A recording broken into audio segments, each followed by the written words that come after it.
And I mean both looking within, where is a sense of entitlement still lurking within me? And it takes a kind of a sense of insight where we're looking outward, right? What are the conditions in our world that prevent some people from flourishing? That makes sense, everybody? Okay? Yeah. If he was so obviously wrong about this, Slavery, yeah. yes, what else is he wrong about? I'd like to see the list of he was wrong. And, okay, that's my first thing. Yeah. And Okay, well, that could take us all through next week. maybe this is my question for next week. And then, where's the delete button for some of this stuff? Yeah. And why is it even, okay, this is my thing about Paul, why is it even left there that educated people like you have to walk us through this to say, no, it doesn't really mean that. You know, why, okay, see where I'm Okay, yeah. with it? I'm going to answer your questions backward. Okay, So all the right. most recent one, this is simply the problem with any ancient text. I mean, if we were not studying Paul, if we were looking at Sophocles, we would have the same issue. There would be positions that the playwright would take, there would be saying things that the playwright would say that would puzzle us, and we would have to somehow come to terms with it. And we were doing pretty much the same thing. So with the passage of time, and we've not only got distance of time, we've got linguistic differences as well. He's writing in Greek, we're thinking in English, we've got to make those linguistic gaps, or bridge those linguistic gaps. That's just part of the problem of interpretation. And it's unavoidable. I mean, it's hard enough to interpret, you know, what some politician is saying, right? Who lives in the same culture and speaks the same language that you and I do, but imagine if you were speaking in ancient Greek and living 2,000 years ago. So there's that. The delete button thing, I mean, it's interesting, it'd be nice to, and you know who tried it, interestingly, was Thomas Jefferson, Oh, yes. who had his own edition of the Bible in which he basically excised all of the Old Testament, except for one or two Psalms. I think he liked Psalm 23. And most of the New Testament, it ended up being a kind of a truncated version of Luke's Gospel, in which Jesus ended up looking like this kind of, you know, Virginia country gentleman who said cheerful things to people. I mean, seriously, you know, if you ever get a chance, read Jefferson's Bible. It's very short. A lot shorter than the stuff that I work with. But it's clear he just basically wanted to get rid of everything that he disagreed with.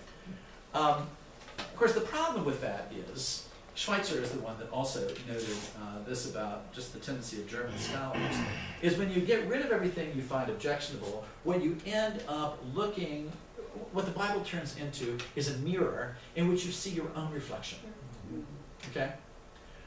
So for somebody like, you know, Schweitzer, you know, who ended up saying, no, we've got to accept he was thinking more of Jesus in this case, but we've got to accept the strangeness of these folks, whether it's Jesus or Paul or Moses or anybody else, before we can profit in some respects from their insights. Okay? So there's got to be first a real willingness to say, man, this is strange, or this is even offensive, and then to deal with it in some fashion. Now, then, to your first sort of observation, what's the list of where he went wrong? Slavery. Slavery is one. He, at least on some issues where women were concerned, he's clearly wrong. You know, I mean, and he's even impatient with himself when he's trying to argue that whole thing about women wearing head coverings. And in the end, he sort of says, just do what I tell you, because this is the way we do things. And you watch him sort of try one argument after the other, and what he wants is men not to wear head coverings and women to wear head coverings, but in the end, it's not about his solution. For him, the ultimate issue is, how will we have an identifiable group of people who won't be confused with the pagan culture, where frankly women let their hair loose and men covered their hair in worship, or, you know, on the other hand, being confused with Jews. He wants he wants, in other words, a kind of an ethos that's going to be identifiably Christian. And of course, that's a task for every generation, and it's a task that every generation is going to have to answer in different ways, because the historical circumstances and the culture changes. What would have been appropriate, even when I was in college, it's sort of this is identifying, this is what a Catholic kid looks like. Probably, some 45, 50 years later, is not going to look the same way.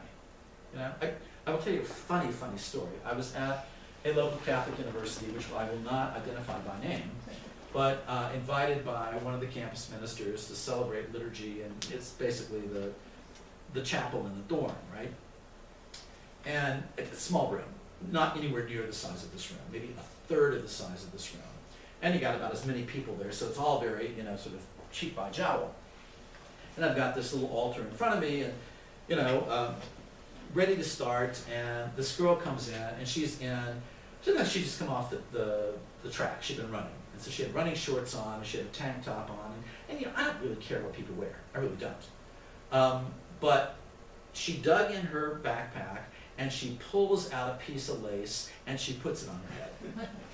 Because somehow it was important for her to have the mantilla on, even though she was wearing shorts and a tank top and the rest of it. And I just thought to myself, different generation, different generation. I mean, I've been to plenty of those dorm masses as an undergraduate. I was not the kind of guy that came in a tank top and shorts, because even at 19 years old, the more clothes I wore, basically, the better I looked.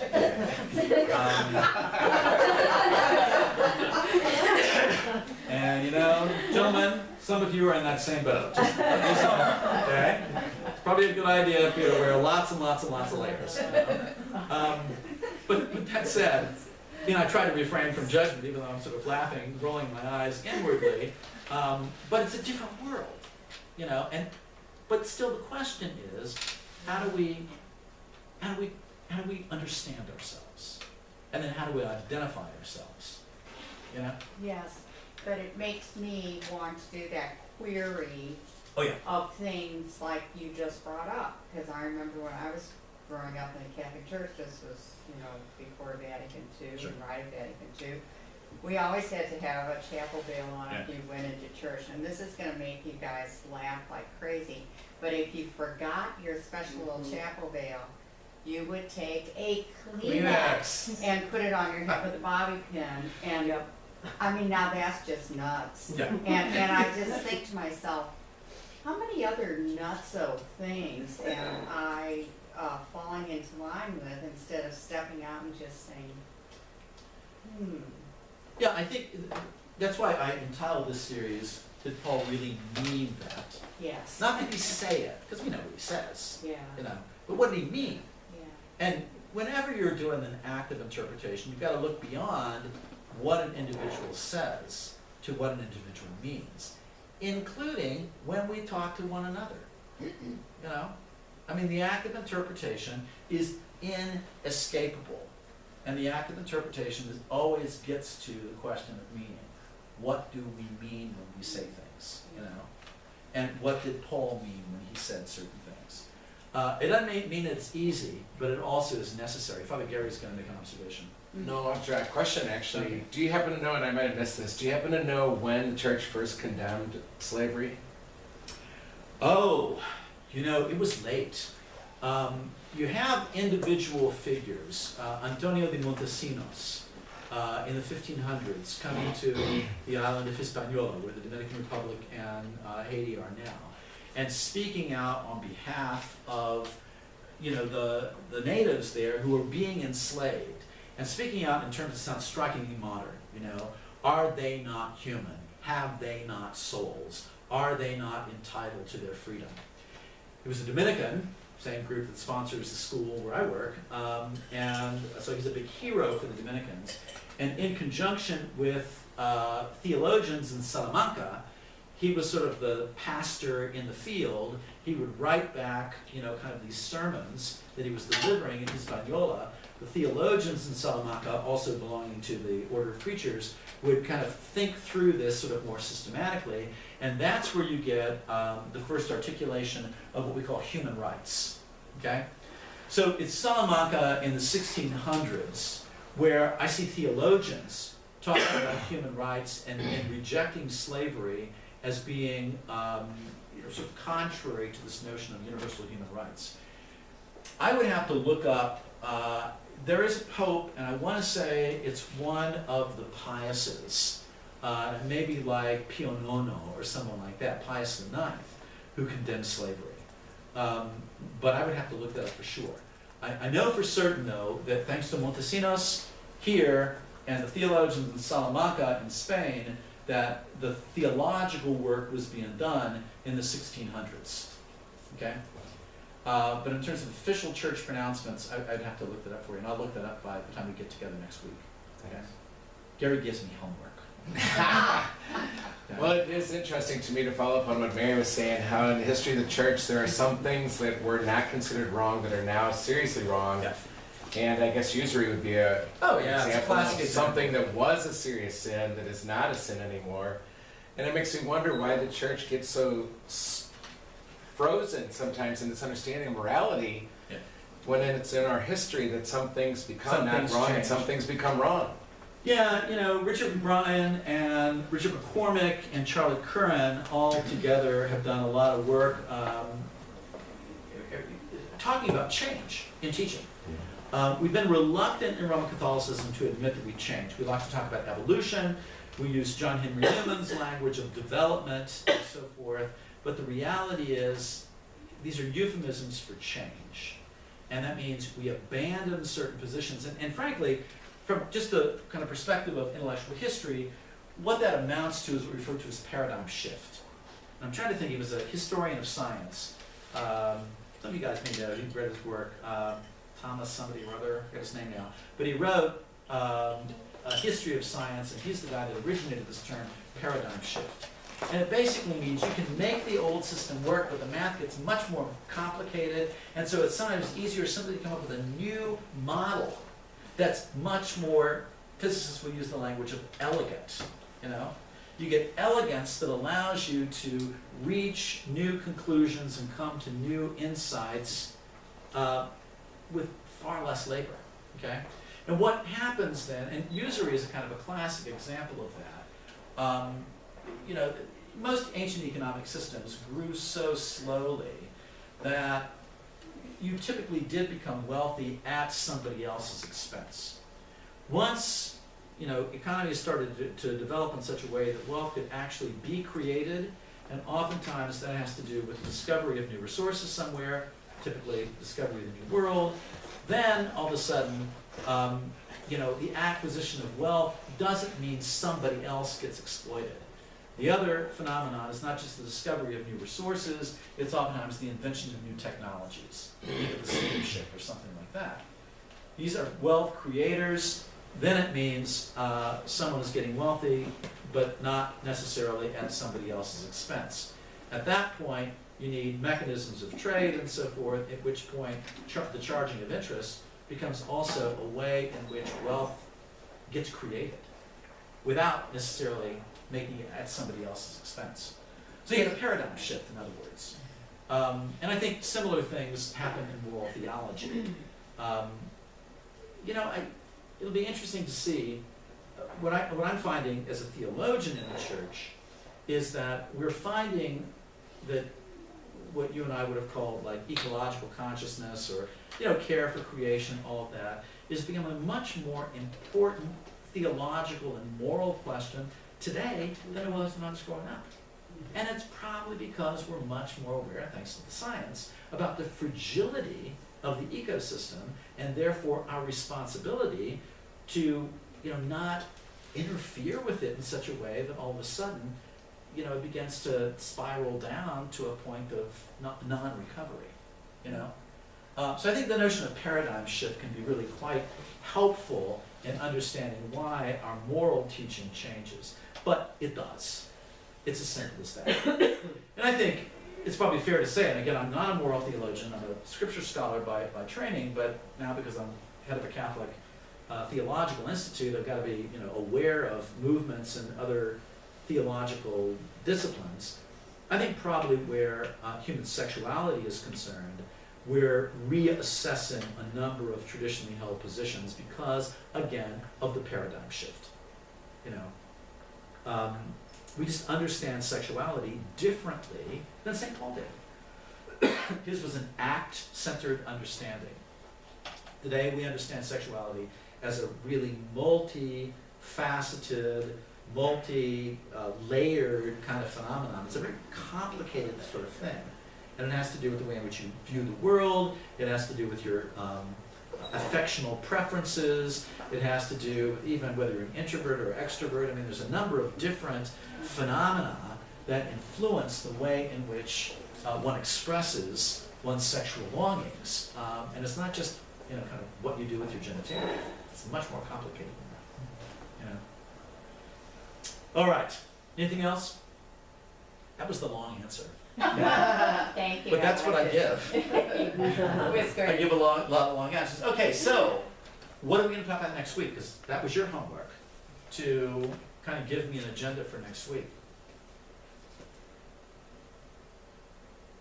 Oh, look at them. They're all looking kind of guilty like this. Well, You've probably already talked about the thorn in Paul's side. oh, the thorn in the flesh? Yes. Yeah, thorn in the flesh. I can talk about it a little bit more. Okay. Okay? The thorn in the flesh. All right. What else?